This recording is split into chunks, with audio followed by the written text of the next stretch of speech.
Hi friends, இன்னைக்கு நம்ம மாப்பிள்ளை சம்பா ரைஸ் வச்சு ரொம்ப டேஸ்டியாக நல்லா சாஃப்டான இட்லி அப்புறமா மொறுமொறுப்பான தோசை ரெண்டுமே எப்படி பண்ணலான்னு பார்க்கலாமா.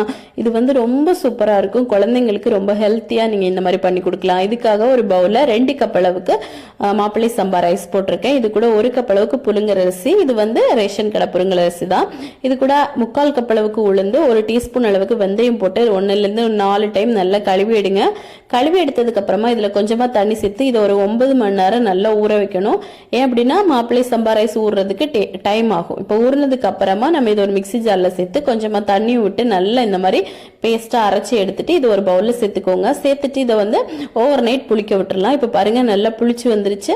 இதில் இப்போ தேவையான அளவுக்கு நம்ம உப்பும் போட்டு கொஞ்சமாக நல்லா மிக்ஸ் பண்ணி கொடுங்க. மிக்ஸ் பண்ணதுக்கு அப்புறமா இதை நம்ம இட்லி பாத்திரத்தில் கொஞ்சமாக எண்ணெய் சேர்த்துட்டு ஊற்றி வேக வச்சிடலாம்.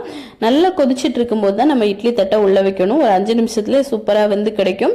வெளியே வச்சுட்டு ஆற விட்டுருங்க. அதுக்கப்புறமா நம்ம தோசை சுட்டுடலாம். தோசைக்கு கொஞ்சமாக 1 கரண்டி மாவை நல்லா சுட்டுட்டா கொஞ்சமாக எண்ணெய் விடுங்க. எண்ணெய் விட்டு திருப்பி போட்டு எடுத்தோம் அப்படின்னா நல்லா மொறுமொறுப்பான தோசையும் ரெடி ஆயிரும்.